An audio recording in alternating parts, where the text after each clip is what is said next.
ನಮಸ್ಕಾರ. B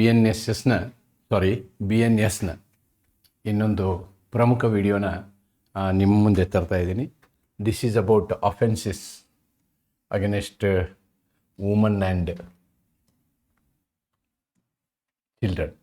offences against woman and children, and it covers section 63 to 73. Very important section, and questions are likely to be framed for long answer on this chapter. So in that context, this chapter is very, very important. ಈ ವಿಷಯದ ಮೇಲೆ ನಿಮಗೆ long ಆನ್ಸರ್ನ ಪ್ರಶ್ನೆ ಮಾಡಲಿಕ್ಕೆ ಎಲ್ಲ ಸಾಧ್ಯತೆಗಳು ಇದೆ. There are all possibilities. Therefore, I have done this video more on theoretical concept.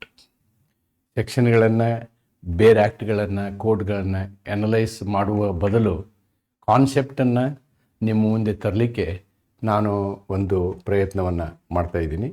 So we are all in this we are discussing all these aspects what I have written in the synopsis. I don't know, video will be within one go or not, maybe part 2. There is a definition need to be understood about rape. ಅತ್ಯಾಚಾರದ ವ್ಯಾಖ್ಯಾನ, ವ್ಯಾಪ್ತಿ, ಇದ್ರ ಬಗ್ಗೆ ಚರ್ಚೆ ಮಾಡ್ತೀವಿ. ಮತ್ತು ಅತ್ಯಾಚಾರಕ್ಕೆ ಶಿಕ್ಷೆ, punishment for rape, we discuss on this, and more oriented on punishment, this whole chapter. Then rapes may be routine, or there are some rapes called aggravated rapes. ಹೆಚ್ಚು ಶಿಕ್ಷೆ ಕೊಡುವಂತಹ ಆ ರೀತಿಯಾದಂತಹ ರೇಪ್ಗಳಿರ್ತವೆ. ಆಮೇಲೆ ಅತಿ ಮುಖ್ಯವಾಗಿ ಈ ಅತ್ಯಾಚಾರದಲ್ಲಿ ಮಕ್ಕಳ ಮೇಲೆ ಆಗುವಂತಹ ಅತ್ಯಾಚಾರ, ಇದ್ರ ಮೇಲೆ ಇನ್ನೊಂದು ಪೋಕ್ಸೋ ಕಾಯ್ದೆನೂ ಕೂಡ ಇದೆ. ಬಟ್ ನಮ್ಮ BNS ಏನು ಹೇಳ್ತದೆ ಅಂತೇಳಿ.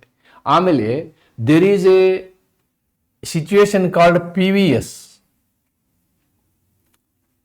ವಿಜಯ ಶಾನ್ಭಾಗ್ ಅಂತಕ್ಕಂಥ ಒಂದು ಪ್ರಕರಣವನ್ನು ನೀವು ನೋಡಿದರೆ ಈ PVS ಬಗ್ಗೆ ನಮ್ಗೆ ಗಮನ ಬರ್ತವೆ. ರೇಪ್ ಆದ ಹೆಣ್ಮಗಳು 15-20 ವರ್ಷಗಳಲ್ಲೇ ICUನಲ್ಲೇ ಇರ್ತಾಳೆ.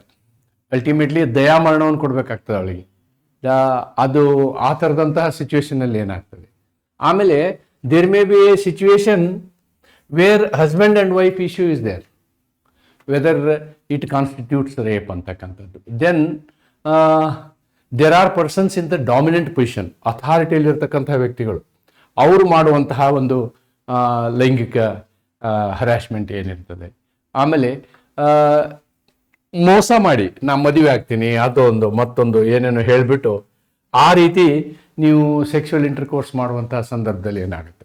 Then we all know, every day we see in the paper gang rape, Nirbhaya case, ಅಂತಹ ಸಂದರ್ಭದಲ್ಲಿ ಏನಾಗುತ್ತೆ. ಆಮೇಲೆ ಹ್ಯಾಬಿಚುವಲ್ ಅಫೆಂಡರ್ಸ್, ರಿಪೀಟ್ ಅಫೆಂಡರ್ಸ್, ಇಲ್ಲಿ ರಿಪೀಟು ರೇಪ್ ಮಾಡೋ ವಿಷಯದಲ್ಲೇನೆ ಆ ಥರ ಇದ್ರೆ ಏನಾಗುತ್ತೆ.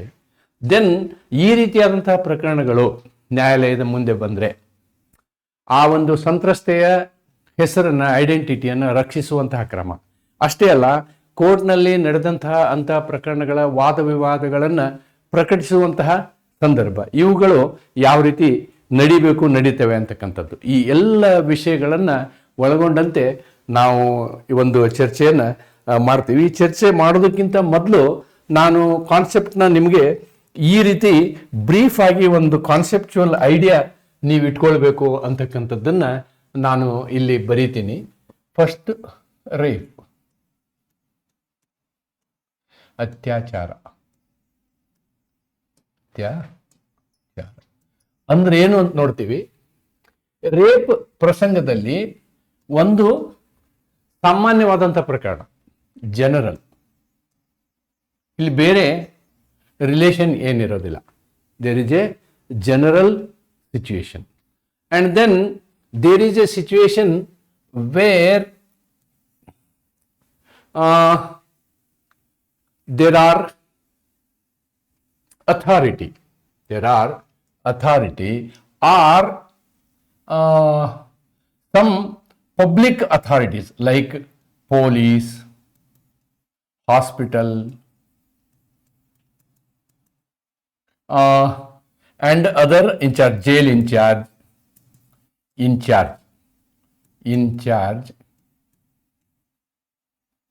These people may make rape, right? Then comes persons in authority.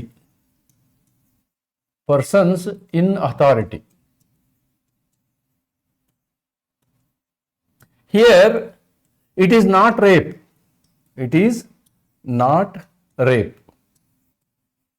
Because ಇಲ್ಲಿ ಕನ್ಸೆಂಟ್ ಇರುತ್ತೆ, ಬಟ್ ಕನ್ಸೆಂಟ್ ಅಂಡರ್ ಟ್ರಸ್ಟ್ ಇರುತ್ತೆ. ಇಲ್ಲೇನಿರುತ್ತೆ? Consent under threat or belief, ಇದೆಲ್ಲ ಇರ್ತದೆ. ಈ ಅಥಾರಿಟಿಯ ಜನ ರೇಪ್ ಮಾಡಿದರೆ ಏನಾಗುತ್ತೆ? ಆಮೇಲೆ then comes rape by husband.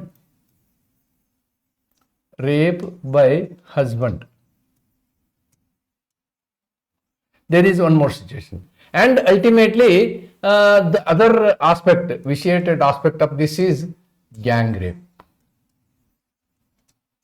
Overall ಇಷ್ಟೆಲ್ಲ ಒಂದು ಐಡಿಯಾನ ನಿಮ್ಮ ತಲೆಯಲ್ಲಿ ಫಸ್ಟ್ ಇಟ್ಕೊಂಡ್ರೆ ಈ ಒಂದು 63ರಿಂದ 73 ಸೆಕ್ಷನ್ ಅನ್ನ ನಾವು ಕ್ರಿಟಿಕಲಿ ಅನಲೈಸ್ ಮಾಡೋದ್ರಲ್ಲಿ ಯಾವುದೇ ಕಷ್ಟ ಇಲ್ಲ ಅಂತ ಹೇಳಿ ನಾನು ಅಂದ್ಕೊಳ್ತೀನಿ. ಇಲ್ಲಿ ಗುಂಪು ಅತ್ಯಾಚಾರ, ಇದು ಗುಂಪು ಅತ್ಯಾಚಾರ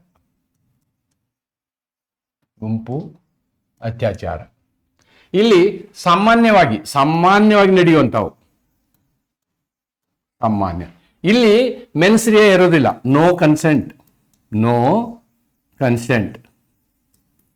So when there is no consent, it amounts to rape normally. That is the normal rule.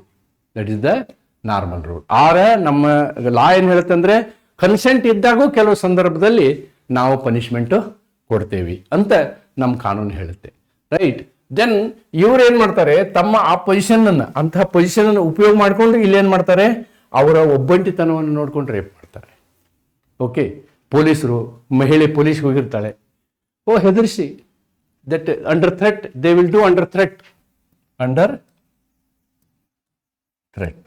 Okay, then persons in authority, ಇವರಿಗೆ ನಾವೇನಂತೀವಿ ಅಂದ್ರೆ ಫಿಡ್ಯೂಷಿಯರಿ ರಿಲೇಷನ್ ಅಂತೀವಿ.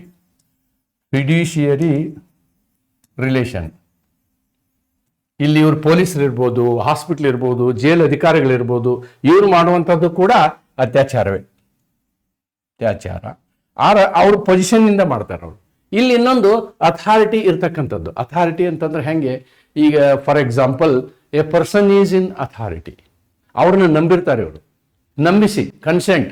ಕೆಲವು ಸ್ವಾಮೀಜಿಗಳು ಮಾಡ್ತಾರೆ, ಸ್ವಾಮೀಜಿಗಳು ನಂಬಿಸಿ ಮಾಡುವಂಥದ್ದು ನಾವು ಪೇಪರಲ್ಲಿ ಸಾಕಷ್ಟು ಸಲ ನೋಡ್ತೀವಿ. ಇಲ್ಲಿ ಕನ್ಸೆಂಟ್ ಇರುತ್ತೆ, ಇಲ್ಲಿ ಈ ವಿಷಯದಲ್ಲಿ ಕನ್ಸೆಂಟ್ ಇರುತ್ತೆ. ಬಟ್ ಈ ಕನ್ಸೆಂಟ್ ಅನ್ನ ಕಾನೂನು ಒಪ್ಪೋದಿಲ್ಲ. Law will not agree this consent. ಈ ಒಪ್ಪಿಗೆಯನ್ನ ಇದಕ್ಕೇನಂತೀವಿ ನಾವು? ಒಪ್ಪಿಗೆ. ರೇಪ್ನಲ್ಲಿ ಒಪ್ಪಿಗೆ ಇರಲ್ಲ. ರೇಪ್ನಲ್ಲೇನು ಇಲ್ಲಿ ಒಪ್ಪಿಗೆ ಇರಲ್ಲ.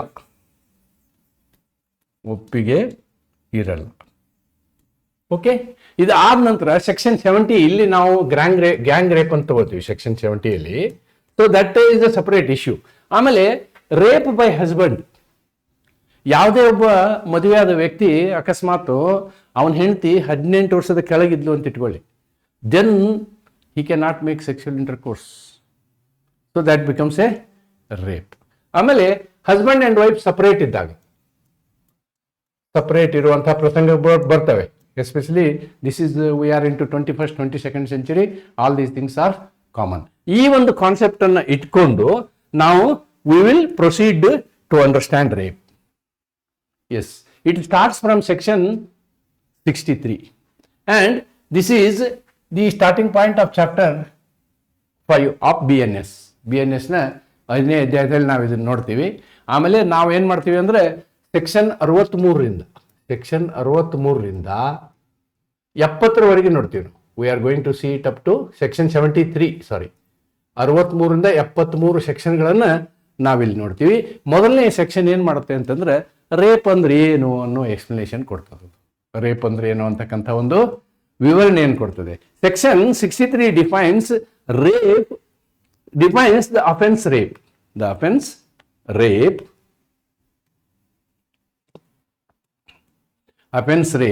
and lays down the circumstances under which a man is said to commit rape. ಯಾವ ಸಂದರ್ಭದಲ್ಲಿ ರೇಪ್ ಆಗಿದೆ ಅನ್ನುವುದನ್ನ ಸೆಕ್ಷನ್ ನಮ್ಗೇನ್ ಮಾಡುತ್ತೆ 63 ತಿಳಿಸ್ತದೆ. ಇದರ ಅರ್ಥ ಏನು?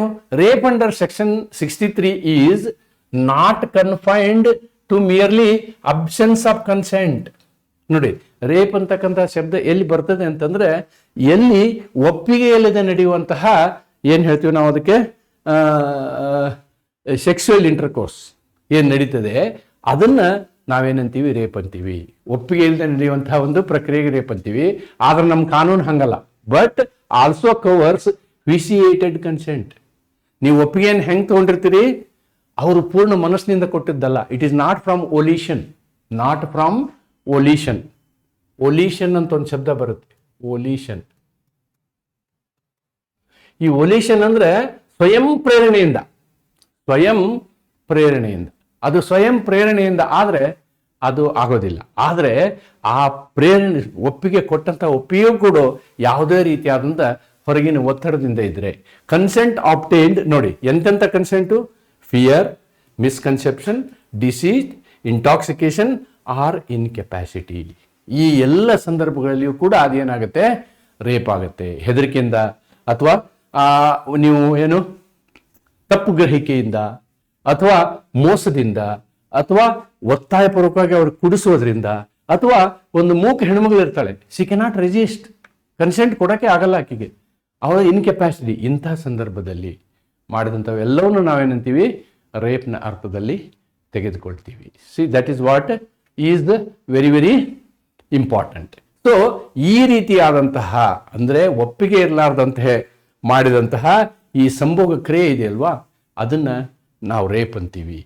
ಓಕೆ, ಯಾವಾಗ ಆಕ್ಟ್ ಕಾನ್ಸ್ಟಿಟ್ಯೂಟಿಂಗ್ ರೇಪ್, ಒಂದು ರೇಪ್ ಯಾವಾಗ ಆಗುತ್ತೆ ಅನ್ನೋದನ್ನ ವಿವರವಾಗಿ ನಿಮ್ಮ ಕೋಡ್ ಬುಕ್ಕಲ್ಲಿ ಬರೆದಿದ್ದಾರೆ. ನೀವು you have to read BNS code only.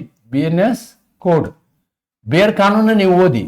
That is more detail than what I am writing here. More detail, that is what I am writing here and it is better to read. ಒಂದ್ಸಲ ನೀವು ಓದಬೇಕು. Especially ಆ section ಅಲ್ಲಿ ಹೇಳಿದಂತಹ ಅವುಗಳ ಸಂಕ್ಷಿಪ್ತ ವಿವರವನ್ನು ನಾನು ಇಲ್ಲಿ ಕೊಟ್ಟಿದ್ದೀನಿ. See, penetrates his penis to any extent into the vagina, mouth, urethra, anus of a woman, or inserts any object or any part of the body into so and so. One is penis, another is any body, any object. Yes, both things they are covered. ಕನ್ನಡದಲ್ಲಿ ನಾವು ಓದೋದಾದ್ರೆ ಏನು, ಪುರುಷನು ಕೆಳಕಂಡ ಕೃತ್ಯವನ್ನು ಮಾಡಿದಲ್ಲಿ ಲಿಂಗವನ್ನು ಯಾವ ಮಟ್ಟದಲ್ಲಾದರೂ, even if it touches vagina also it is considered. Even if it touches ಮಹಿಳೆಯ ಯೋನಿ, ಮೂತ್ರನಾಳಿ, ಮೂತ್ರನಾಳ, ಗುದ, ಬಾಯಿಗೆ ಪ್ರವೇಶಿಸುವುದು, ಲಿಂಗವಲ್ಲದ ಯಾವುದೇ ವಸ್ತುವನ್ನು, ಒಂದು ಲಿಂಗ ಇನ್ನೊಂದು ಲಿಂಗವಲ್ಲದ ಯಾವುದೇ ವಸ್ತುವನ್ನು ಅದೇ ರೀತಿ ಉಪಯೋಗಿಸುವುದು, ಮಹಿಳೆಯ ಯಾವುದೇ ದೇಹದ ಭಾಗವನ್ನು ನಿಯಂತ್ರಿಸಿ ಪ್ರವೇಶವಾಗುವಂತ ಮಾಡುವುದು, ನಿಯಂತ್ರಿಸಿ ಪ್ರವೇಶ, manipulates any part of woman body causing penetration instead of men moving, making woman only to move for the penetration. Applies his mouth to the vagina. ನೋಡಿ, here he is applying his mouth to the vagina, anus, urethra of woman, right? Or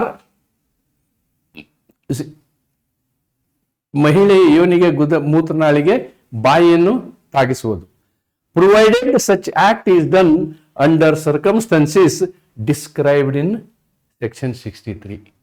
ಇನ್ನು ಕೆಲವನ್ನು ನಾನು ಬರ್ದಿಲ್ಲ. Certain things I have not written. If you want to describe it in more detailed way, you can go to the code book. All these things are considered as rape. Circumstances yavagado, if all these things are whatever described here, if they are done with volition or consent, if they are done with volition or consent, that is not rape. That is not rape.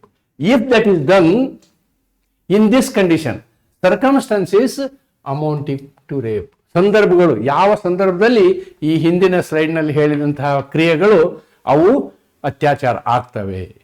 Is done, rape is said to be committed if it is done against her will.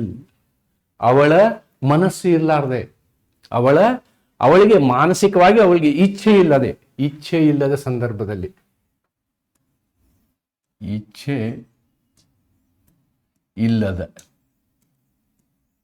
Consent ಒಪ್ಪಿಗೆ ಇಲ್ಲದೆ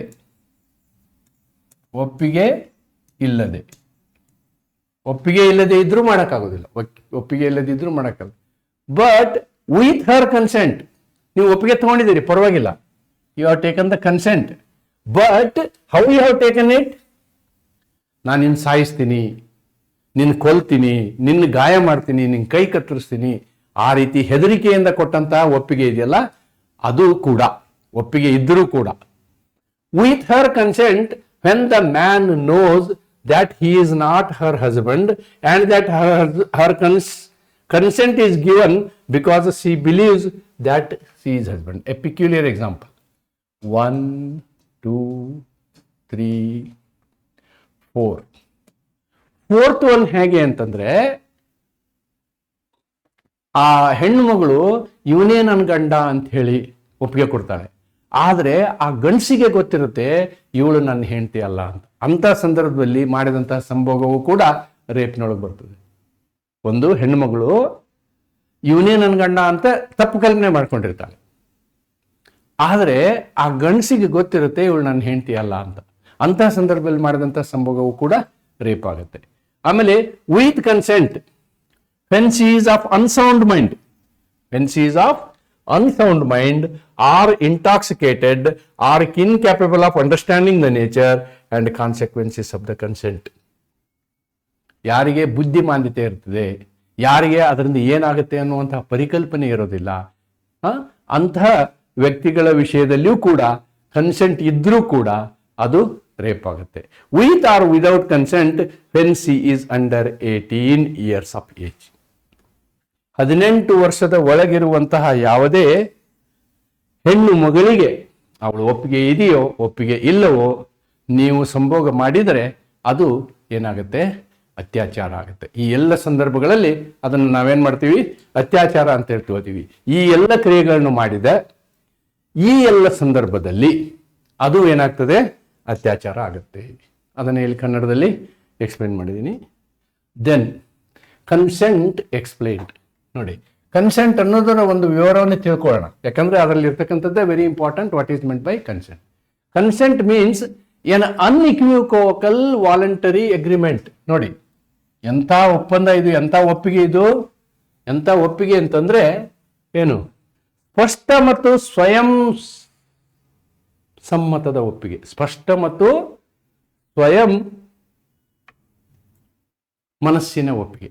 ಸ್ವಂತ ಮನಸ್ಸಿನ, ಯಾವುದೇ ಗಡಿಬಿಡಿ ಇರಲಾರ್ದಂಗೆ ಪರವಾಗಿಲ್ಲ ಅಂತ ಹೇಳೋದು, that is unequivocal agreement. Communicated, ಅದನ್ನ ಹೆಂಗೆ ಹೇಳಿರ್ಬೇಕು ಅವರು?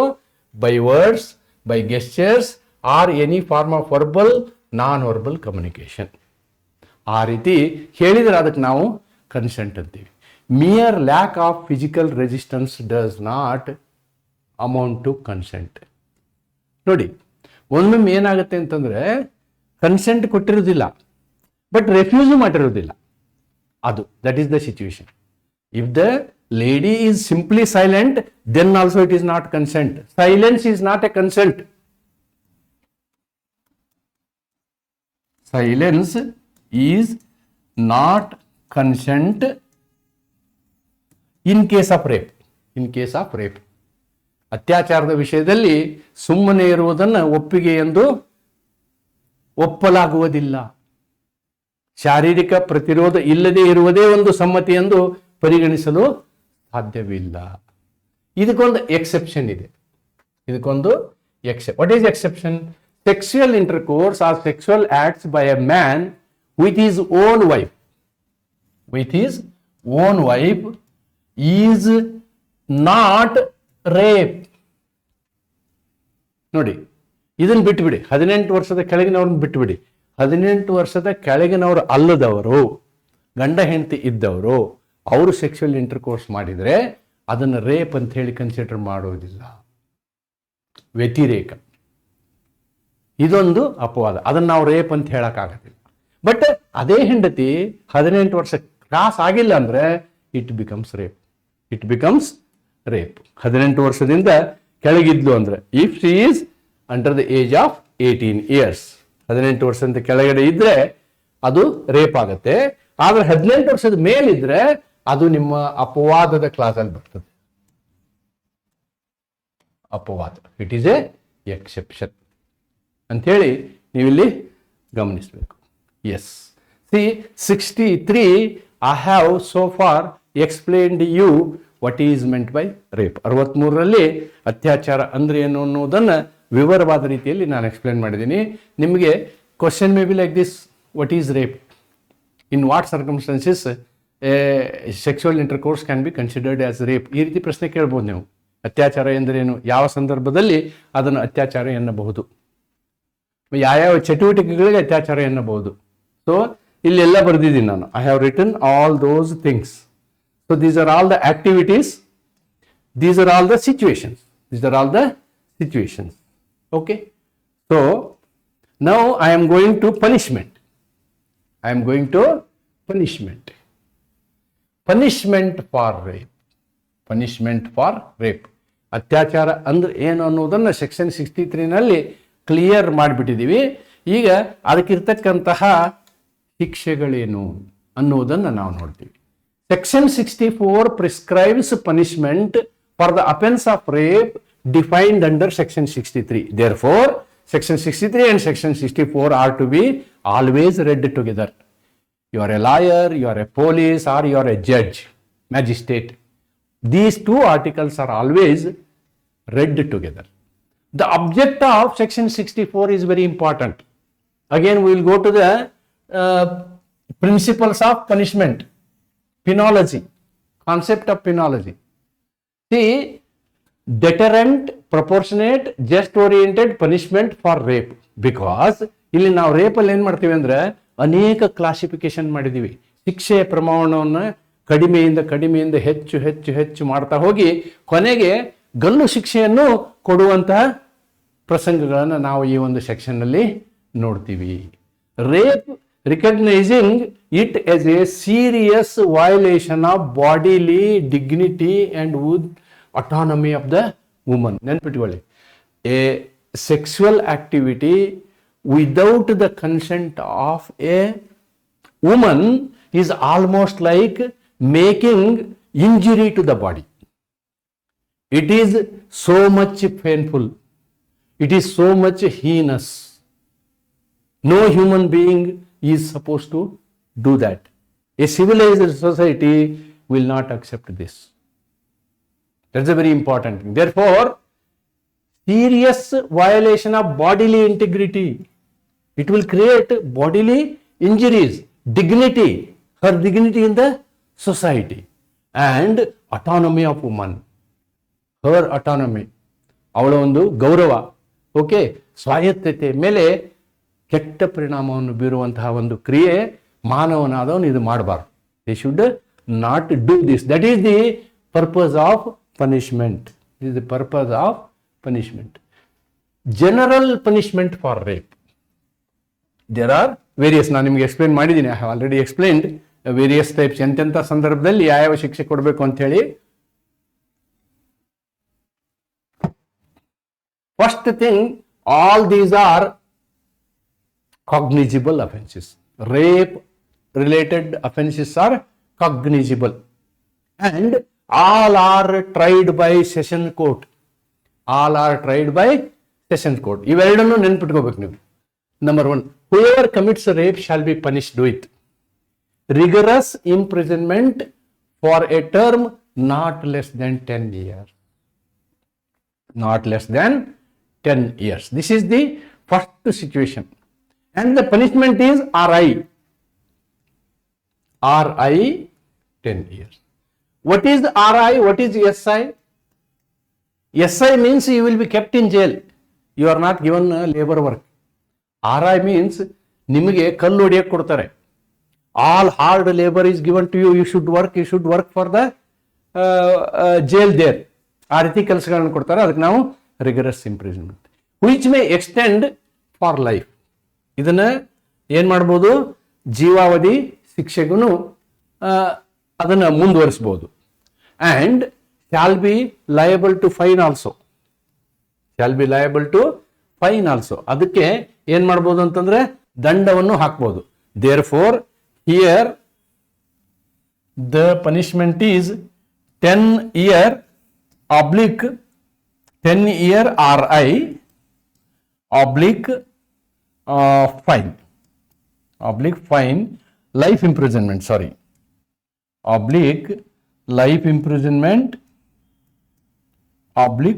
fine. All the three are there. All the three punishments are there. This is the first thing we have to see. Meaning of imprisonment for life.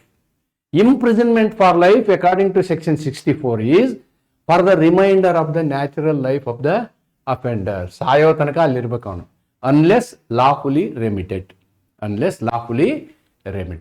Fine and compensation. Fine is imposed shall be just and reasonable and may be directed to be paid as compensation to the victim. ಇದರಲ್ಲಿ ನಾವು ಏನು fine ಅಂತ ಹೇಳ್ತೀವಿ ಅದನ್ನ ಆ ಒಂದು ಸಂತ್ರಸ್ತೆಯ medical ಎಕ್ಸ್ಪೆಂಡಿಚರ್ಗೆ, ರಿಹ್ಯಾಬಿಲಿಟೇಷನ್ಗೆ ಖರ್ಚು ಮಾಡುವುದಕ್ಕೋಸ್ಕರ ಕೊಡುವಂತಹ ಕಾಂಪೆನ್ಸೇಷನ್ ಅಂತ ಹೇಳಿ ನಮ್ಮ ಈ ಕಾನೂನು ಇದನ್ನ ಟ್ರೀಟ್ ಮಾಡ್ತದೆ.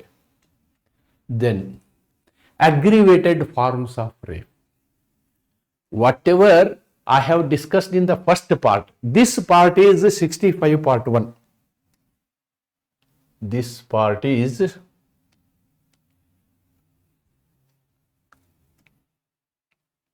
rape, punishment for rape. This is 64 agidiyalva.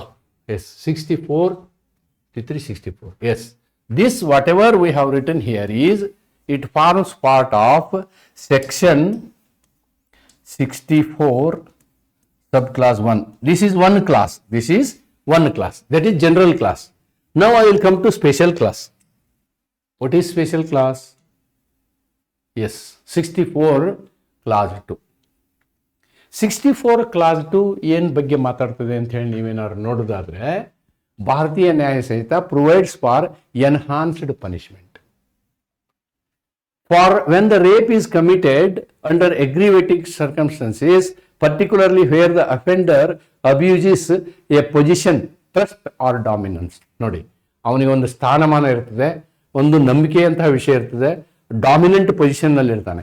ಅಂಥ ವ್ಯಕ್ತಿ ಏನಾದರೂ ರೇಪ್ ಮಾಡಿದ್ರೆ, ಯಾವ ವ್ಯಕ್ತಿ ತನ್ನ ಅಥಾರಿಟಿಯನ್ನು ಉಪಯೋಗ ಮಾಡಿಕೊಂಡು, ತನ್ನ ಮೇಲಿದ್ದಂಥ ವಿಶ್ವಾಸದ ದುರುಪಯೋಗ ಮಾಡಿಕೊಂಡು, ಅಥವಾ ತಾನು ಡಾಮಿನೆಂಟ್ ಪೊಸಿಷನ್ ಇದ್ದಂತಹ ಸಂದರ್ಭದಲ್ಲಿ ರೇಪ್ ಮಾಡಿದರೆ, ಯಾವ್ಯಾವ ಸಂದರ್ಭದಲ್ಲಿ, ಆವಾಗ ಈ ಸಂದರ್ಭಗಳು ಯಾವುವು ಅನ್ನೋದನ್ನ ನಾವು ನೋಡೋದಾದ್ರೆ, ಯಾವುದೋ ಒಬ್ಬ ಮಹಿಳೆ ಪೊಲೀಸ್ ಸ್ಟೇಷನ್ಗೆ ಹೋದಾಗ ನೋಡಿ, number 1, number 2, number 3, number 4, number that's the last one, number 4, number 5.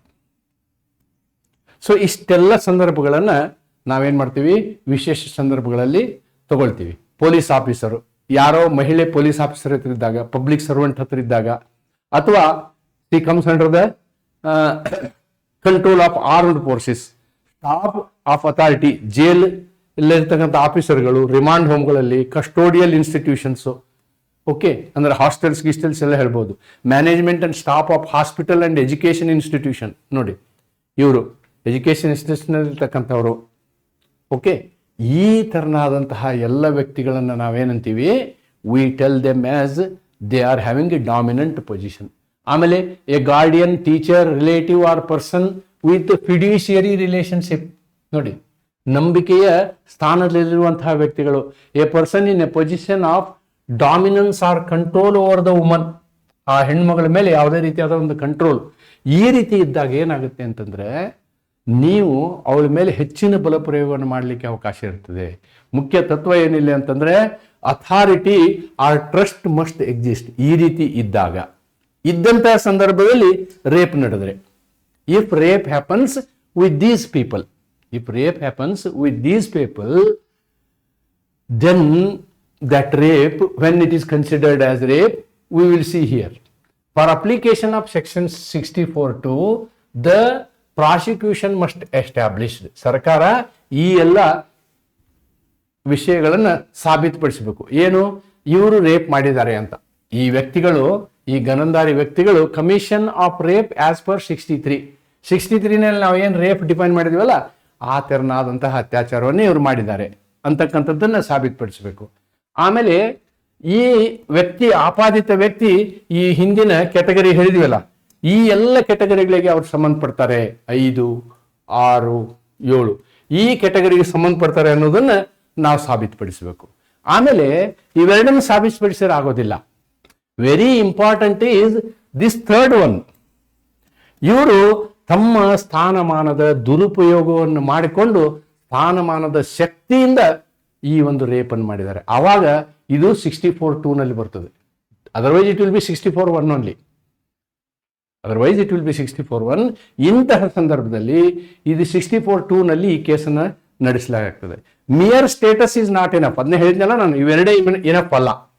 Mere status is not enough. Nexus between authority and the offence is required.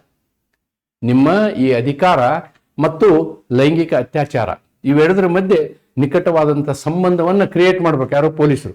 That is the responsibility. ಇಷ್ಟಿದ್ದಾಗ then under section 64(2) this is the punishment given. ಇದೇ ಸೆಕ್ಷನ್ನಲ್ಲಿ ಇದಕ್ಕೆ ಶಿಕ್ಷೆ ಎಷ್ಟು ಅನ್ನುವುದನ್ನು ತಿಳಿಸ್ತಾರೆ. ಆ ಶಿಕ್ಷೆಗಳು ಇಲ್ಲಿದೆ, ಬರ್ಕೊಳ್ಳಿ. These are the things. Rigorous imprisonment not less than 10 years. Not less than 10 years. Same thing was there. May extend up to life. Same thing was there. The very important difference is fine is mandatory. Fine is mandatory. ಅಲ್ಲಿ fine ಕೊಡ್ಬೋದು ಬಿಡ್ಬೋದು, but ಇಲ್ಲಿ ಮಾತ್ರ fine is compulsory. ಯಾಕಂದ್ರೆ ದುಡ್ಡು ಕೊಡುವಂಥ ಸ್ಥಾನಮಾನದಲ್ಲೇ ಇರ್ತಾರೆ ಇವರು. ವೈಕಾರಿಯಸ್ ಲಯಬಿಲಿಟಿ ಅಂದರೆ ಇವ್ರು ಮಾಡಿದ ತಪ್ಪಿಗೆ ಬರೀ ಶಿಕ್ಷೆ ಅಷ್ಟು ಅನುಭವಿಸೋದಲ್ಲ, ಹಣಕಾಸಿನ ಶಿಕ್ಷೆಯನ್ನು ಅನುಭವಿಸ್ಬೇಕು ಇವರು ಅಂತಕ್ಕಂಥದ್ದು. ಆಮೇಲೆ ಏನಾಗುತ್ತೆ, fine shall be reasonable and may be directed towards the victim compensation. ನೋಡಿ, ನಮ್ಮ ಇದರಲ್ಲಿ ಏನಾಗಿದೆ ಅಂತಂದರೆ ವಿಕ್ಟಿಮಾಲಜಿ ಡೆವಲಪ್ ಆಗ್ತಾ ಇದೆ. BNSS is developing victimology. Otherwise, we were having only criminology in India. But slowly, like European countries, we are going towards victimology also. ಅಂದರೆ ಇಲ್ಲಿ ಪೀಡಿತರಿಗೂ ಕೂಡ ಅಥವಾ ಸಂತ್ರಸ್ತರಿಗೂ ಕೂಡ ಅನುಕೂಲ ಮಾಡಿಕೊಡುವಂತಹ ಕ್ರಿಮಿನಲ್ ಜ್ಯೂರಿಸ್ಪ್ರುಡೆನ್ಸ್ ಅನ್ನ ನಾವಿಲ್ಲಿ ಕಾಣ್ಬೋದು. ಆ ಎಲ್ಲ ಹಣನ ಕಾಂಪೆನ್ಸೇಷನ್ ನೀವು ಇತ್ತೀಚೆಗೆ ಆದಂತಹ ಒಂದು ಶಿಕ್ಷೆಯಲ್ಲಿ ನೋಡಿರ್ಬೋದು ನೀವು. 2 ಲಕ್ಷ ಎಷ್ಟೊಂದು ಹಣನ ಆ ಸಂತ್ರಸ್ತೆಗೆ ಕೊಡಬೇಕು ಅಂತ ಹೇಳಿ ಕರ್ನಾಟಕದ ಒಂದು ಕುಪ್ರಸಿದ್ಧ ಪ್ರಕರಣದಲ್ಲಿ ಆ ರೀತಿಯಾದಂತಹ ಒಂದು ನಿರ್ಣಯ ಬಂದಿರೋದನ್ನು ನೀವು ಕಾಣ್ತೀರಿ. ಎಸ್, ಜುಡಿಷಿಯಲ್ ಡಿಸ್ಕ್ರಿಷನ್ ಇನ್ ಸೆಂಟೆನ್ಸಿಂಗ್. ನೋಡಿ, ಈ ರೀತಿಯಾದಂತಹ ಶಿಕ್ಷೆಯನ್ನು ಕೊಡುವಲ್ಲಿ ನ್ಯಾಯಿಕ ವಿವೇಚನೆ ಏನಿರ್ತದೆ ಅನ್ನೋದನ್ನು ನಾವು ನೋಡೋದಾದ್ರೆ, ಫೈಲ್ ಅವಾರ್ಡಿಂಗ್ ಪನಿಷ್ಮೆಂಟ್ ಅಂಡರ್ 64, ಅದು 64(1) ಇರ್ಬೋದು, 64(1) ಇರ್ಬೋದು, ಅಥವಾ 64(2) ಇರ್ಬೋದು, 64(2) ಇರ್ಬೋದು. ಎರಡರಲ್ಲೂ 64(2) ಏನು dominant position.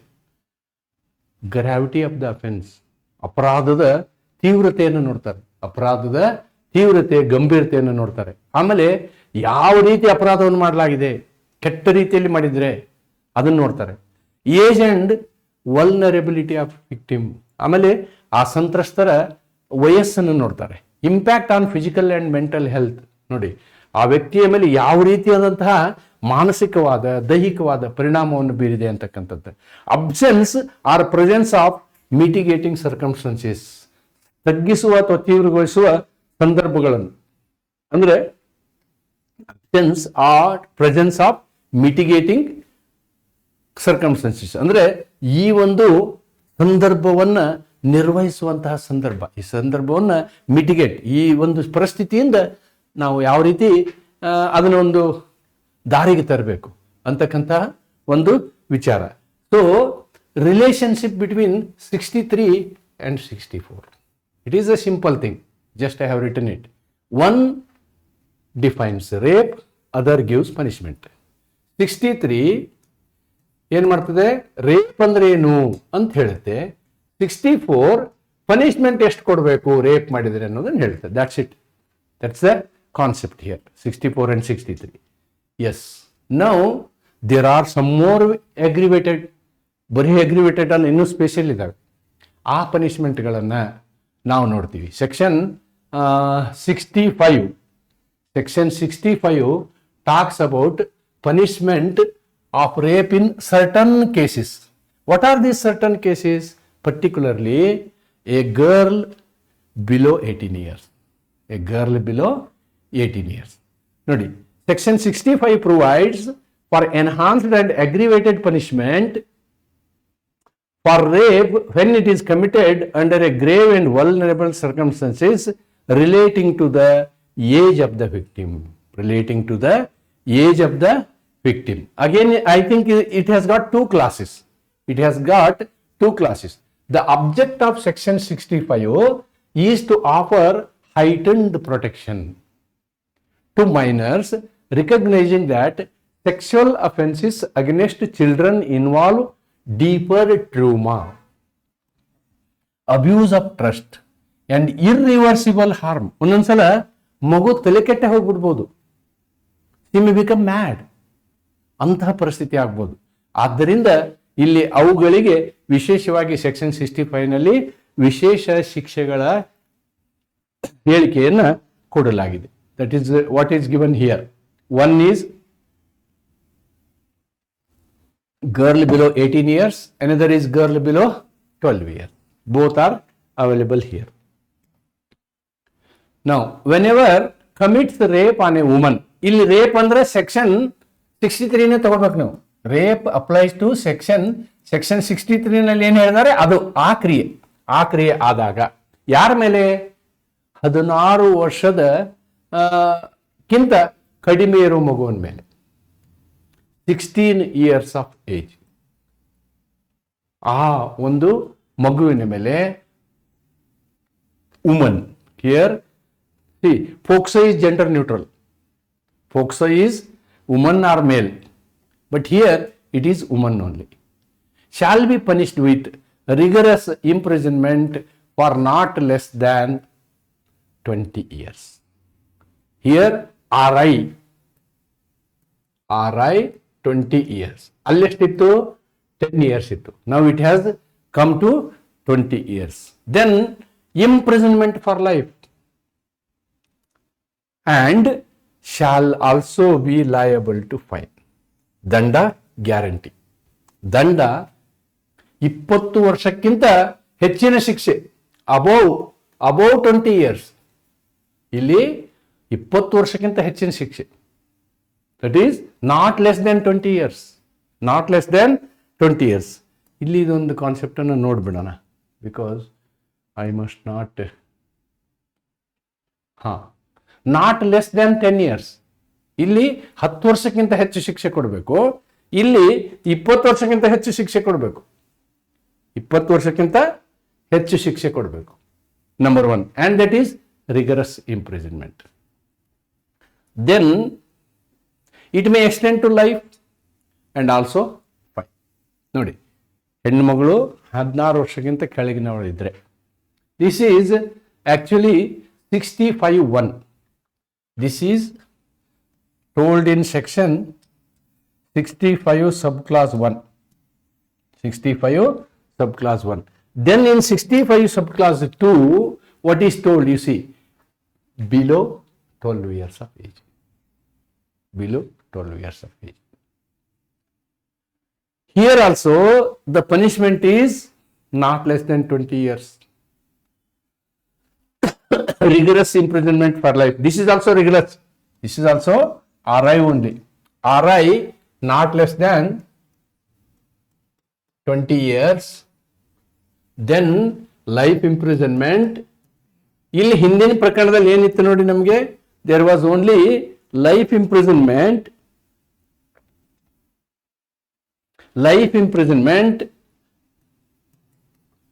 and plus fine. ಇಲ್ಲಿದ್ದು ಲೈಫ್ ಇಂಪ್ರಿಸನ್ಮೆಂಟ್ ಅಂಡ್ ಫೈನ್. ಇಲ್ಲಿ ನಮಗೇನಾಗುತ್ತೆ ಅಂತಂದ್ರೆ rigorous imprisonment, life imprisonment or death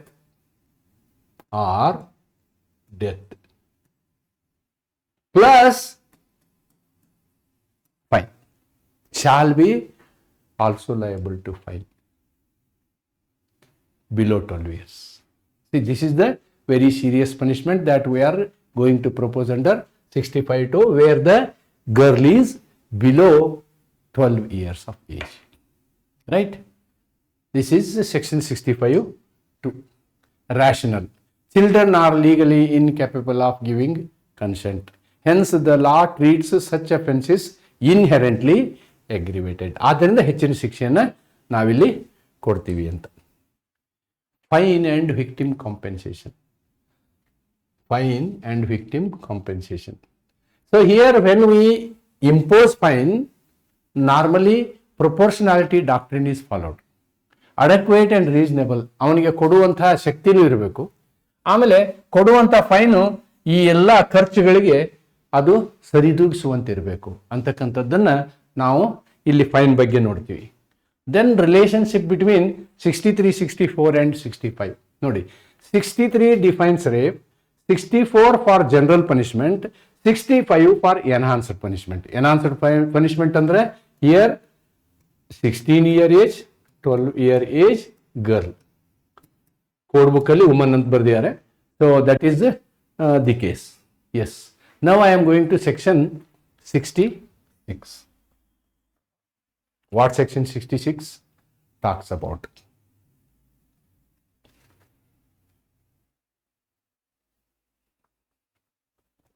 So this is PVS, case of PVS. Death oblique PVS. ಈ PVS ಡೆತ್ತೇ ಇದ್ದಂಗೆ ಮನುಷ್ಯ ಕೋಮಾಕ್ಕೆ ಹೋಗ್ಬಿಡ್ತಾನೆ, ಮೆಂಟಲಿ ಅಪ್ಸೆಟ್ ಆಗಿ ಹೋಗ್ಬಿಡ್ತಾರೆ. ಅಂತಹ ಕ್ರೌರತೆಗೆ ಒಳಗಾಗ್ತಾರೆ ಹೆಣ್ಮಕ್ಳು. ಅದನ್ನು ಯಾವತ್ತೂ ಮಾನವ ಗುಣ ಇರುವಂಥವರು ಅದನ್ನು ನೆನ್ಪಿಟ್ಕೊಳ್ಬೇಕು.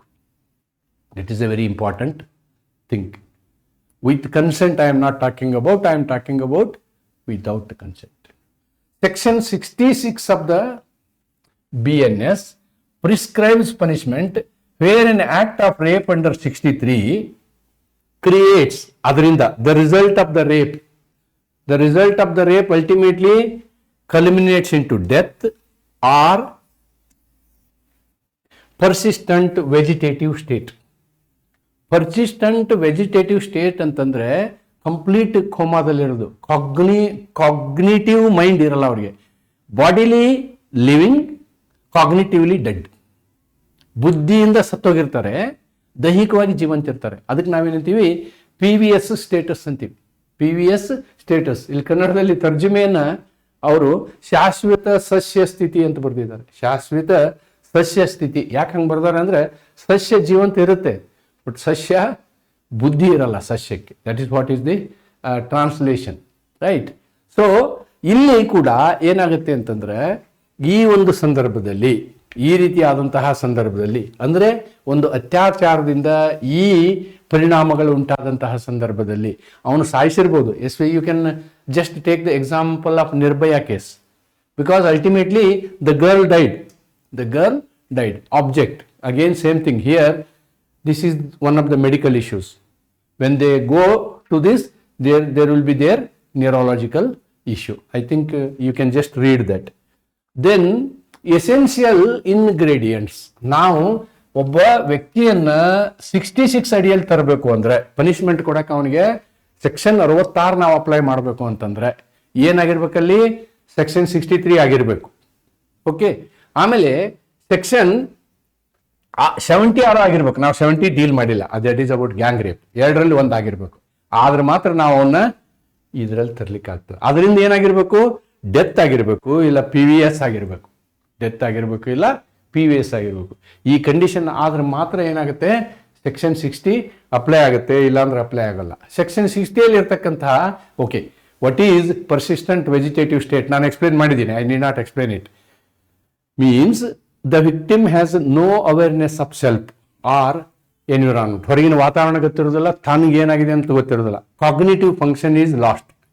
ತನಗೆ ತಿಳುವಳಿಕೆ ಶಕ್ತಿ ಇದೆಯಲ್ಲ ಅದು ಪೂರ್ತಿ ಹೋಗಿರುತ್ತೆ. ಓನ್ಲಿ ಫಿಸಿಕಲ್ ಲೈಫ್ ಇರುತ್ತೆ ಅಷ್ಟೇ. Only basic life functions continue. ಅಂತಹ ಒಂದು ಸಂದರ್ಭ, ಅಥವಾ ಹುಚ್ಚು ಹಿಡಿಯೋದು, all these things we can say. ಇಂತಹ ಸಂದರ್ಭದಲ್ಲಿ ಪನಿಷ್ಮೆಂಟ್ ಏನು? 20 years rigorous imprisonment, then life imprisonment to rigorous, then death. Normally when it comes to life imprisonment, it is rigorous only. Okay, this is the punishment they are going to give to such person. Then relationship na ನೀವು develop ಮಾಡೋದಾದ್ರೆ 63 rape, 70 gang rape, aggravated this one. So 66 what we are discussing, this is PVS, right? So same thing, I am just referring there a difference again. Then on wife during separation, 67 talks about wife. 67 talks about wife who is under separation. ಇಲ್ಲಿ ಹೆಂಡತಿ separation ಇರುವಂಥದ್ದು court degree ಆಗಿರ್ಬೋದು, ಅಥವಾ ಅವರೇ ಇಬ್ರು ಒಪ್ಕೊಂಡು separate ಆಗಿರ್ಬೋದು. ಅಂತಹ ಸಂದರ್ಭದಲ್ಲಿ ಅವನ ಅಕಸ್ಮಾತು ಸೆಕ್ಸುವಲ್ ಇಂಟರ್ಕೋರ್ಸ್ ಮಾಡಿದರೆ ಆವಾಗಲೂ ಅದಕ್ಕೆ ಶಿಕ್ಷೆ ಇದೆ. ದಟ್ ಈಸ್ ಈ ಸೆಕ್ಷನ್ ಪ್ರಕಾರ. Statutory provision deals with sexual intercourse by husband with his wife without Har consent. ನೋಡಿ, ವಿದೌಟ್ ಹರ್ ಕನ್ಸೆಂಟ್. ಯಾವಾಗ ಈ ಕಂಡೀಷನ್ ಇರಬೇಕು? Living separately under degree of separation R otherwise. ಅಂದ್ರೆ ಅವರೇ ಒಪ್ಕೊಂಡು ಹೊರಗಡೆ ಇದ್ರೆ, ಇಬ್ರು ಒಪ್ಪಿಗೆ ಮಾಡ್ಕೊಂಡು ಹೊರಗಡೆ ಇದ್ರೆ. Object, the object of section 66 is sexual autonomy. ಯಾವುದೇ ವ್ಯಕ್ತಿಗೆ ಸೆಕ್ಸ್ ವಿಷಯದಲ್ಲಿ ಸ್ವಾಯತ್ತತೆ ಇರಬೇಕು. Both are agreeing, both want to do sex, then no problem. If one of them is not interested, that is called autonomy. ನನಗೆ ಬೇಡ ಅಂದಾಗ ಇನ್ನೊಬ್ರು force ಮಾಡೋದಿದೆಯಲ್ಲ, it amounts to rape. Bodily integrity of a married woman. ಆ ಹೆಣ್ಮಗಳಿಗೆ ಮಾನಸಿಕವಾಗಿ ಅವನ ಜೊತೆ ಹೊಂದಿಕೆ ಇರೋಲ್ಲ. So she don't want to have physical contact. ಅದಕ್ಕೆ ಅದನ್ನು ಕೂಡ ನಾವೇನು ಮಾಡ್ತೀವಿ? ಗೌರವಿಸ್ತೀವಿ. We will law respects such situation also. Essential ingredients ನಾವು 67 ಅಪ್ಲೈ ಮಾಡಬೇಕು ಒಬ್ಬ ವ್ಯಕ್ತಿ ಮೇಲೆ. ಅಂದರೆ always first thing is he must be husband, then only 67 will come in to picture. And second thing is they are living separately. Okay, then ಮೂರನೇದ್ದು ಅವರಿಬ್ರು sexual intercourse ಆಗಿರ್ಬೇಕು, ಅವ್ನು forcibly sexual intercourse ಮಾಡಿರ್ಬೇಕು. ಅಂದ್ರೆ ದಟ್ ಈಸ್ ವಿದೌಟ್ ಕನ್ಸೆಂಟ್ ಆಗಿರಬೇಕು. ಹೀಗಾದಂತಹ ಸಂದರ್ಭದಲ್ಲಿ section 67 ಅನ್ನು ನಾವು apply ಮಾಡಿ ಅವನಿಗೆ ಇಷ್ಟು ಶಿಕ್ಷೆ ಕೊಡ್ಬೋದು. ಏನು? ಲಿವಿಂಗ್ ಸಪರೇಟ್ಲಿ ಮೀನ್ಸ್ ಸಪರೇಟ್ಲಿ ಹೆಂಗಿರೋದು? ಒಂದು ಲಿವಿಂಗ್ ಸಪರೇಟ್ಲಿಗೆ justification: judicial separation by mutual arrangement, de facto separation due to disputes. ಈ ಎಲ್ಲ ಡಿಸ್ಪ್ಯೂಟ್ಸ್, ಈ ಎಲ್ಲ ಸಂದರ್ಭದಲ್ಲೂ ಕೂಡ ಅವರು ಬೇರೆ ಇರುವಂಥ ಸಾಧ್ಯತೆ ಇರ್ತದೆ. Okay, so here imprisonment not less then 2 years. Then not less than 2 years, which may extend to 7 years, and shall be liable to fine also. So this is the punishment for married person. Now distinction between marital rape and exception under 63. ನಾ 63 exception ನಿಮ್ಗೆ ಹೇಳಿದ್ದೀನಿ. ಅಲ್ಲಿ ಏನಾಗುತ್ತೆ ಅಂತಂದ್ರೆ, exception ಅಲ್ಲಿ ಅವ್ರು separate ಆಗಿರೋದಿಲ್ಲ, ಅವರು ಒಪ್ಪಿಗೆ ಇರದೇ ಇರ್ಬೋದು. he may not be agreeing, girl may not be agreeing, boy may not be agreeing. ಆವಾಗ it becomes marital rape. But ಇದು marital rape ಅಲ್ಲ. This is not marital rape. ಇಲ್ಲಿ it becomes a punishable offense. Marital rape is not a punishable offense. Right. 68 talks about by person in authority. ನೋಡಿ, ಇಲ್ಲಿ ಅಥಾರಿಟಿನ ನಾವು 64(2) ನಲ್ಲಿ ನೋಡಿದ್ದೀವಿ. 64(2) ನಲ್ಲೂ ನಾವು ಕೆಲವು ಅಥಾರಿಟಿ ನೋಡಿದ್ದೀವಿ, ಇದರಲ್ಲೂ ಕೆಲವು ಅಥಾರಿಟಿ ನೋಡ್ತೀವಿ. 68 ಅಲ್ಲೂ ಆ ರೀತಿಯಾದಂತಹ ಅಥಾರಿಟಿಯನ್ನು ನೋಡ್ತೀವಿ. ಇವು ಯಾವ ಅಥಾರಿಟಿ ನೋಡೋಣ ಇಲ್ಲಿ. Again this is another class. BNSS criminalizes sexual intercourse by a man who is in a position, authority, trust or dominance over a woman, and they will misuse that position. They will misuse that position. ಏನಿದೆ ನೋಡೋಣ. So the object is power-based sexual exploitation. Recognizing the consent obtained under authority. ನೋಡಿ ಅಲ್ಲಿ ಏನಾಗುತ್ತೆ ಅಂತಂದ್ರೆ consent ಇರುವುದಿಲ್ಲ, ಇಲ್ಲಿ consent ಕೊಟ್ಟಾಗಿರುತ್ತೆ. Here it is with consent, not truly free consent. ಅಂದ್ರೆ it is not by volition. It is not by volition. Volition ಅಂದ್ರೆ ಹೆಂಗೆ ಅಂತಂದ್ರೆ unqualified consent. Unqualified, qualified, clear consent. Clear consent from the bottom of the heart. From the bottom of the heart. ಅದು ಇರೋದಿಲ್ಲ ಇಲ್ಲಿ. That is not there. Not from the bottom of the heart. ಅವತ್ತಿನ ಪರಿಸ್ಥಿತಿಗೆ ಅವರು ಅದಕ್ಕೆ ಬಲಿಪಶು ಆಗಿರ್ತಾರೆ. ಇದನ್ನ ನೀವು ಇತ್ತೀಚಿನ ಪ್ರಕರಣ ನೆನಪಿಸ್ಕೊಳ್ಬಹುದು. Essential ingredients of the offence. Section 67ನ ಇನ್ಗ್ರೀಡಿಯೆಂಟ್ಸ್ ಏನು ಅಂತ ನಾವು ನೋಡೋದಾದ್ರೆ, the accused man is in a position of authority. ಅಧಿಕಾರದ ಸ್ಥಾನದಲ್ಲಿ, ಡಾಮಿನೆನ್ಸ್ ಪೊಸಿಷನ್ ಅಲ್ಲಿ, ಟ್ರಸ್ಟ್ ಪೊಸಿಷನ್ ಅಲ್ಲಿ ಇರ್ತಾನೆ. He has control, influence and supervisory power of the woman. He induces, ನೋಡಿ ಅಲ್ಲಿ ಏನ್ ಮಾಡ್ತಾನೆ ಅಂದ್ರೆ, he induces and obtains sexual intercourse by abusing that position. Such act does not amount to rape. ಇದು 63 ಪ್ರಕಾರ rape ಅಲ್ಲ. ಯಾಕೆಂದ್ರೆ here consent is given. Here what is done here under 67 is with consent vitiated. Consent is not pure consent, vitiated consent. Vitiated consent. ಆದ್ದರಿಂದ ಇಲ್ಲೇನಾಗುತ್ತೆ, ಇದು ಕೂಡ ಅಪರಾಧ ಆಗುತ್ತೆ. Persons cover under this.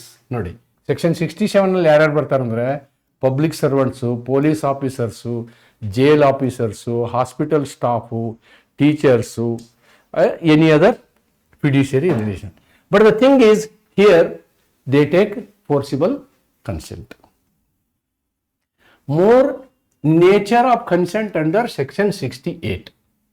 Section 68 we are discussing. Section 68,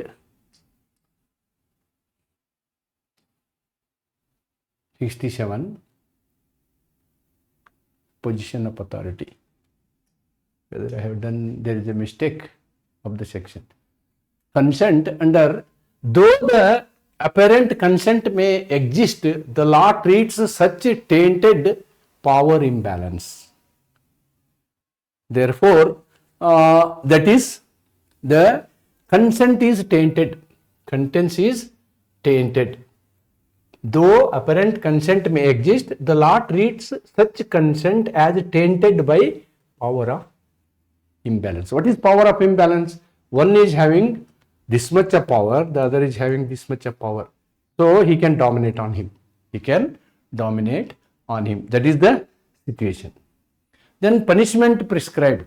Punishment prescribed. Here the punishment is for a term of not less than 5 years. For a term of not less than 5 years.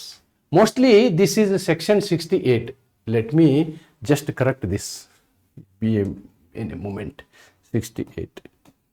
Some typing error is there. I must correct them.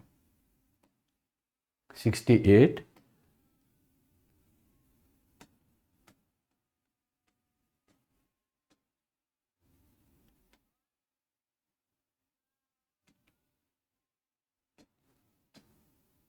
66,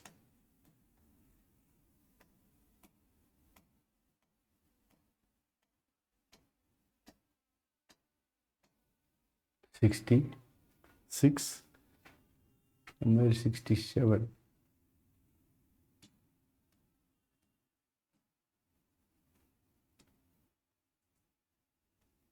No, 67 is about wife. Yes, 67 is about wife. So this is about wife. So now 68 I have to make corrections in 68, 60 living separately. Yes. From here, any 67 is there. Let us correct it. 68. Here it is there. Column 68. 68. 68. This is 68. Here it is 68. So, to invite section 68, these things should be there. Then, persons covered under this 68. Again, we have to correct this 68. 68. 68. Somewhere mistake has happened. Prescribed punishment. Here, punishment is not less than 5 years, which may extend to 10 years. So this is all these things, whatever we have seen, all these things, abuse of authority. This is 68. 68. This is 67. 67. 68. Here it is correct. In Kannada it is correct. Typing error. 68.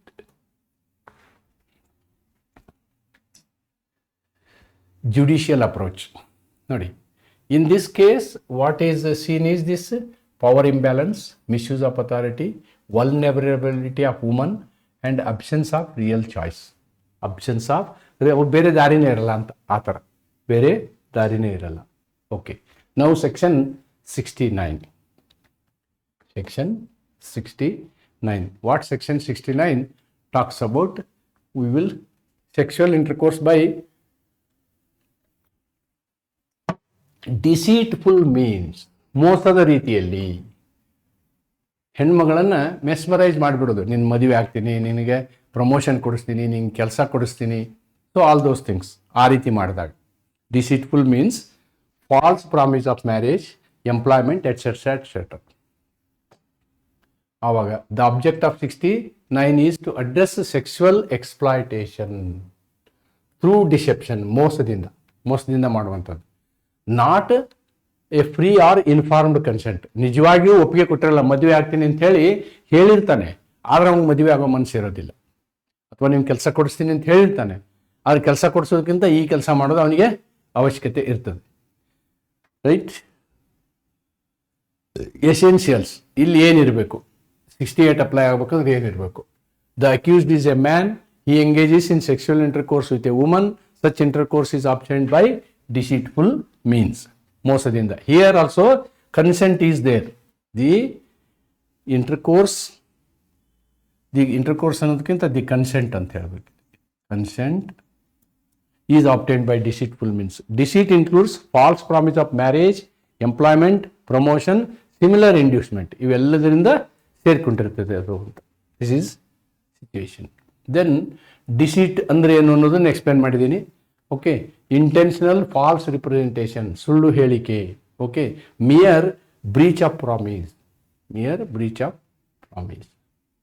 ಡಿಸ್ಆನೆಸ್ಟ್. Nature of consent under 69. Although woman may appear to consent, such consent is vitiated by fraud. So fraud will go to the root of the law. That is not valid. Punishment. ಇಲ್ಲೂ ಕೂಡ punishment ನಿಮಗೆ 10 ವರ್ಷ, which may extend up to 10 years. Not above 10 years, up to 10 years, and also fine is the punishment. And distinction from related cases. ಅವನ್ನೇ step by step ಬರ್ಕೊಂಬಂದಿದ್ದೀವಿ. This need not be taken much importance. Statutory provision. Section 70. Another 3 sections are there. I will finish this chapter. Section 70 talks about gang rape. Anyhow, gang rape ಅಂದ್ರೆ ನಿಮ್ಗೆ ಗೊತ್ತಿದೆ. The rape is done, whatever rape we say in 63, section 63, here that will be by the group of people. Group of people ಅಂದ್ರೆ more. 1 or more ಅಂತ ಯಾಕೆ ಬರ್ತೀವಿ ಇಲ್ಲಿ ನಾವು ಅಂತಂದ್ರೆ, one may commit rape, other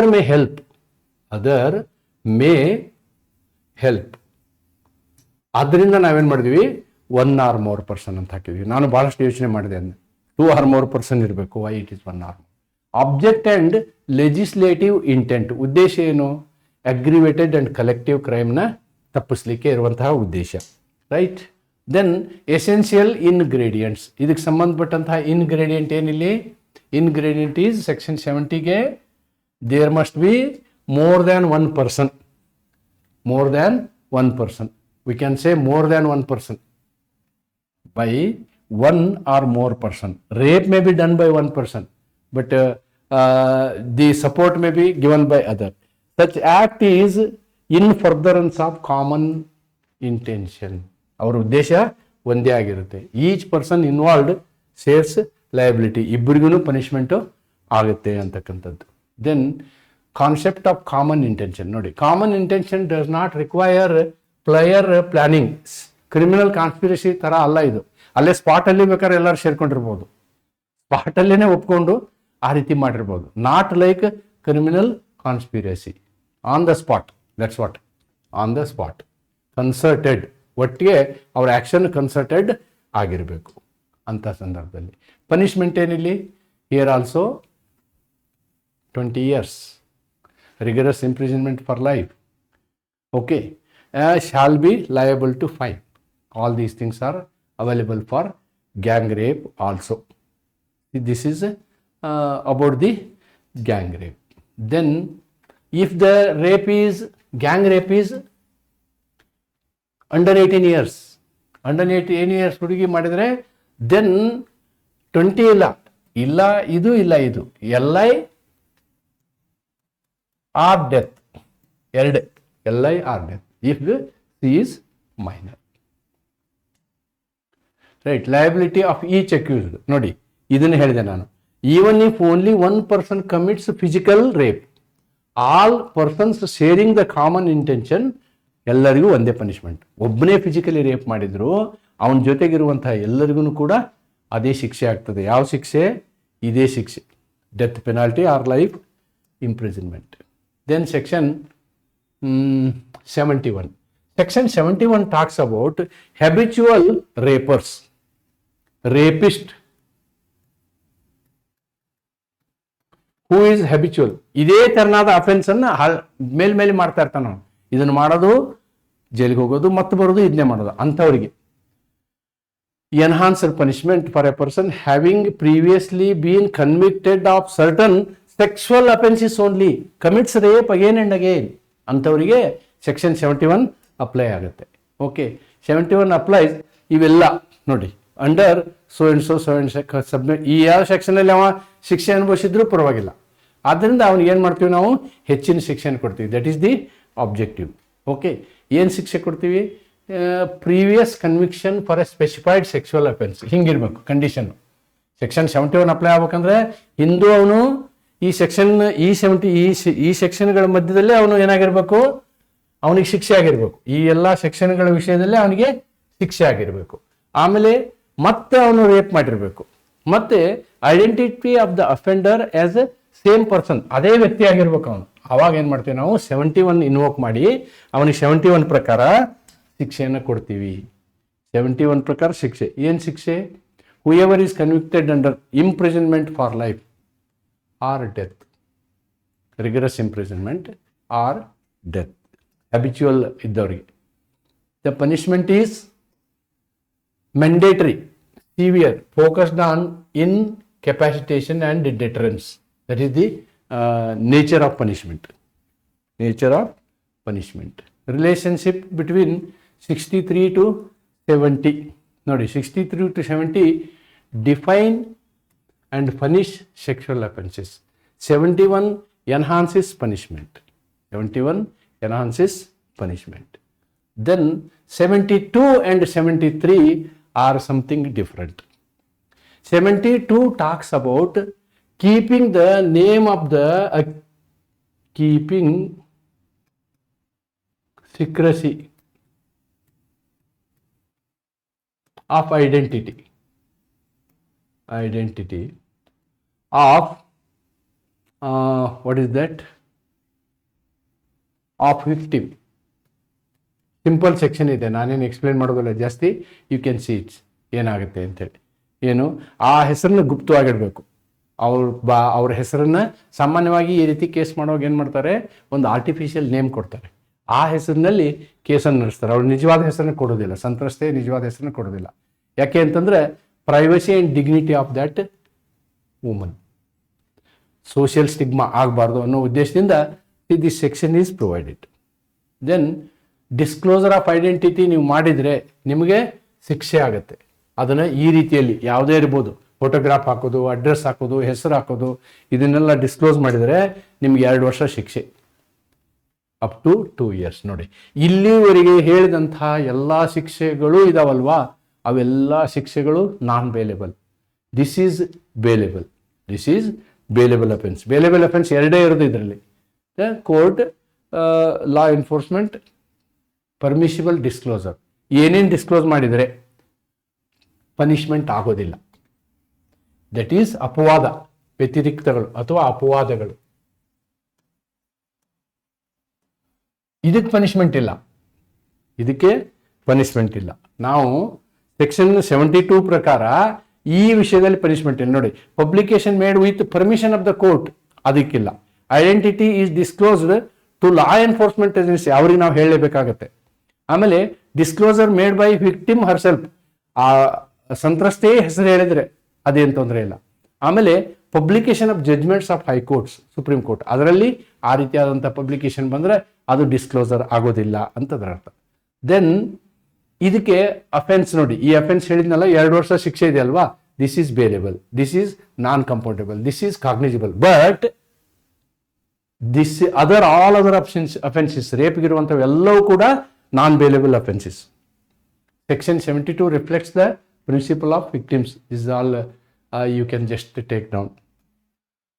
Then 73, the last section of the chapter. The last section of the chapter. Printing or publishing matters about the proceedings of the court.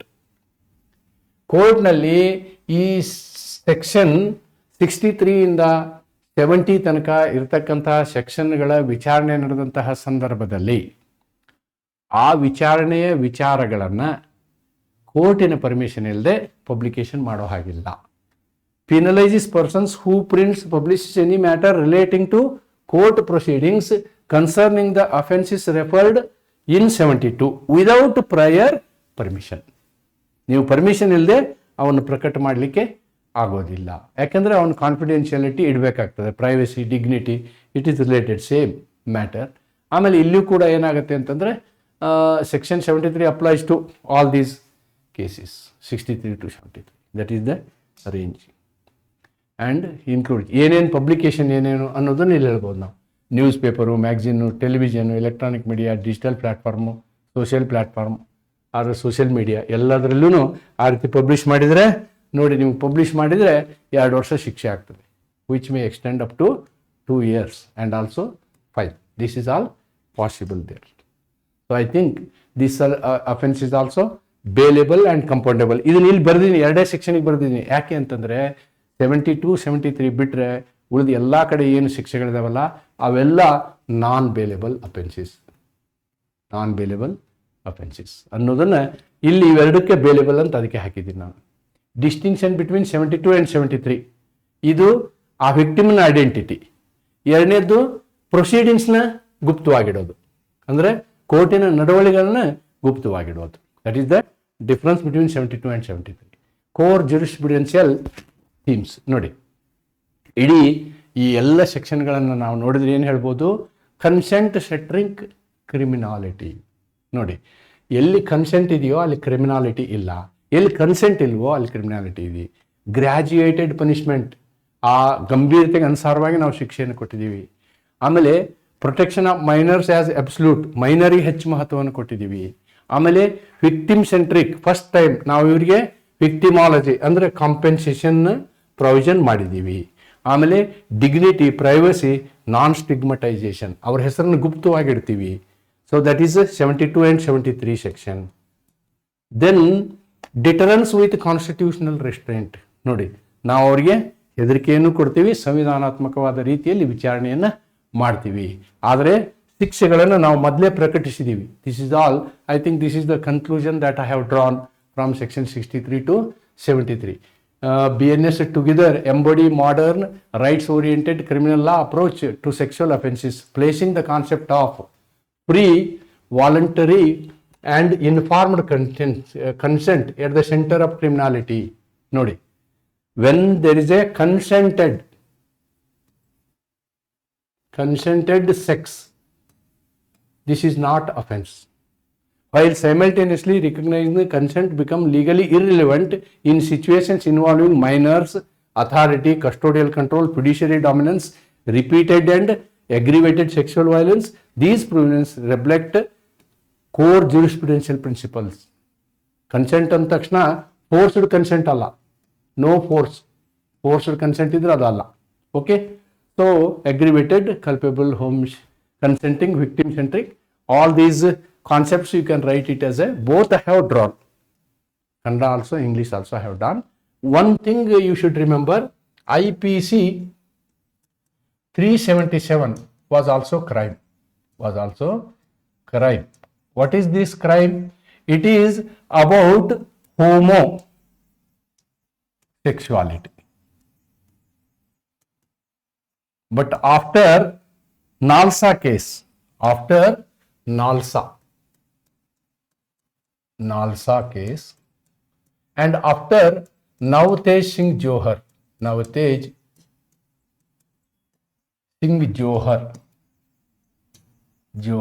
versus Union of India, so this consented sex